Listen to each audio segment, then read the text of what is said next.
Bonsoir, je me nomme Atayogo Elvis, ingénieur pédagogue. Ici, nous allons développer le cours de béton armé.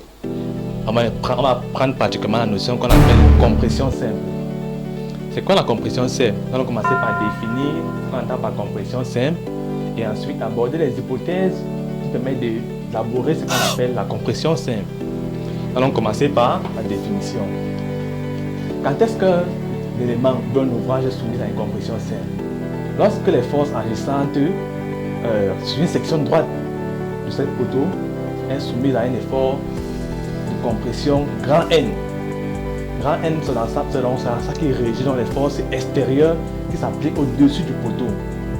Ces forces peuvent être centrées. C'est pour ça que j'ai fait un schéma là où on matérialise grand N avec un effort là. Mais ici, l'effort est excentré. Donc, on va parler de compression centrée. Maintenant, nous allons par ailleurs essayer de faire un rapprochement entre la poutre et le poteau. Donc, on peut dire que la poutre, le poteau, c'est une poutre verticale soumise à un effort de compression uniquement. Là, c'est quoi qu'on a abordé de fond en comble, ce qu'on entend par compression simple. Et ici, nous allons développer ce qu'on entend par hypothèse pour avoir affaire à une compression simple. Comme hypothèse, nous savons entre autres que le béton est un bon élément de travail en compression. Le béton travaille très bien en compression. Donc, théoriquement, il est inutile de placer les armatures longitudinales, c'est-à-dire les barres qu'on place verticalement dans le poteau, les barres de fer. C'est ça qu'on appelle les armatures longitudinales. Il serait théoriquement inutile de les placer. Mais du fait de l'effort normal N, qui peut être excentré dans certains cas, par exemple, on peut réaliser un poteau, nous avons un poteau avec une imperfection. Donc, on peut coffrer un poteau. Le coffrage permet de déformer une périphérie du poteau. Le coffrage permet de déformer une périphérie du poteau, ce qui rend donc le poteau imperfectionné dans la réalisation. Et cela, ça peut créer des moments dissymétriques dans le poteau. Et quand on parle de moments dissymétriques, ça peut agir de façon directe à créer des fissures dans le poteau. Maintenant, quant à ces fissures-là, on peut les pallier par quoi? Par des armatures, premièrement longitudinales. Et en secondo, nous savons que quand il y a compression excentrée, ça peut créer du flambement, c'est-à-dire un gonflement du poteau. Ça peut être un gonflement. Il y a plusieurs types de flammements. Nous connaissons en RDM, nous avons vu les flammements. Nous avons vu les flammements aussi en procédés généraux de construction. Donc, ces flammements, pour lutter contre ça, nous allons agir avec des armatures transversales. Nous avons des cadres pour des poteaux carrés ou rectangulaires. Nous avons des épingles pour des armatures intérieures. Par exemple, si tu as un poteau comme ceci, il faut placer des armatures là. On place peut-être 6 barres. Disons 6 barres là. Ici, il faut un épingle forcément. Donc, ça à quoi sert l'épingle là-bas? Nous avons aussi les étriers pour des poteaux à 3 barres longitudinales. Et un point autour de ce centre de gravité, soit égal à la dimension du noyau central divisé par 2. Maintenant, c'est quoi le noyau central? Nous avons ici deux schémas. L'un illustre un poteau rectangulaire et l'autre un poteau circulaire. Ce poteau rectangulaire est matérialisé par des archures en son centre qu'on appelle le tiers central. C'est ça qu'on appelle le noyau central en d'autres termes. De même chose pour le poteau circulaire. Maintenant, pour un poteau rectangulaire ou bien carré, on va prendre B sur 3 comme étant la dimension du losange, la longueur du losange là. Donc B sur 3, c'est calculé à l'aide de la RDM. Donc en RDM, nous allons voir aussi ce qu'on entend par noyau central.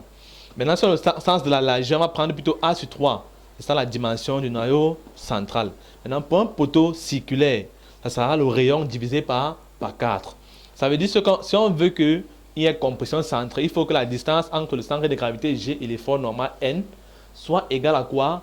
Par exemple, pour un poteau rectangulaire, à B sur 3 divisé par 2. Ça va faire combien? B sur 6 dans le sens de la longueur et A sur 6 dans le sens de la largeur.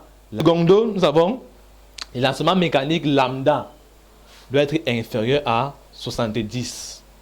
Donc, c'est une grandeur sans unité. Nous allons voir comment on calcule lambda très prochainement. Bon, ici, nous avons l'imperfection géométrique doit être égale au max entre 1 cm et L0 sur 500. Ça veut dire quoi? Qu'au niveau de la rectitude du poteau, la distance entre la rectitude prévue au départ et la rectitude donnée après coffrage doit être au trop inférieur à 1 cm. Ou bien, ça doit être inférieur à quoi? À L0 divisé par 100. Ici, L0, c'est la longueur libre du poteau. Ce sont les 3 hypothèses qu'il faut en dénombre pour avoir ce qu'on appelle compression centrée. Bon, ici, nous continuons avec les données. Donc, par exemple, pour dimensionner un poteau, il faut quelles données pour s'y prendre à merveille. Nous allons commencer par combinaison des actions de base.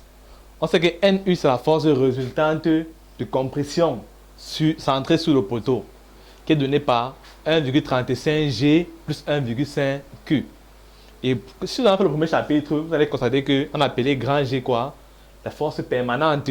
Et grand Q, les charges d'exploitation, mais les charges variables.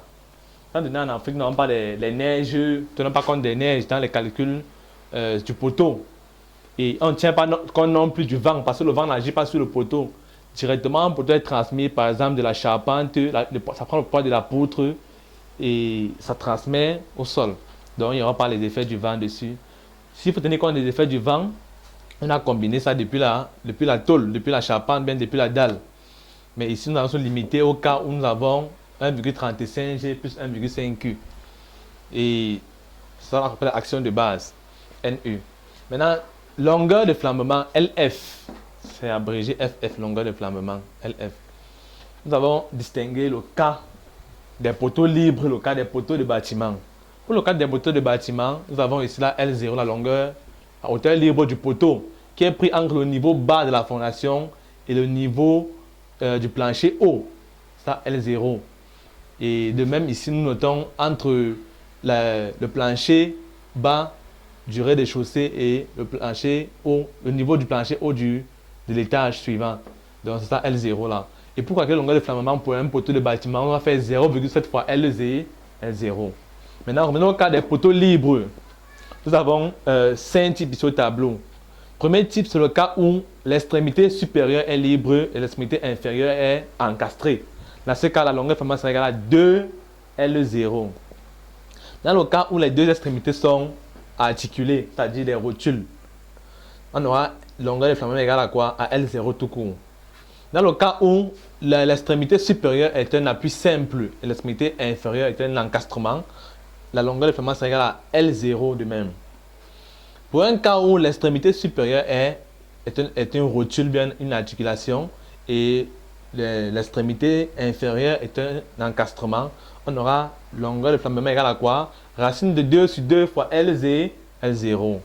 Maintenant, pour un cas où nous avons les encastrements, pour un poteau bien encastré, disons, c'est-à-dire encastré dans la partie supérieure, la partie inférieure, la longueur de flambement sera égale à quoi? À 1,5 de L0. Ça, c'est les cas éventuels qu'on peut noter dans la pratique. Ok. Maintenant, pour autres données, nous avons section du poteau. C'est-à-dire qu'un poteau peut être de section A fois B. A fois B, c'est-à-dire longueur fois largeur. Et bon, A peut être la longueur, B la largeur, ça dépend de la donnée. Et on peut aussi donner D, D qui est la hauteur utile.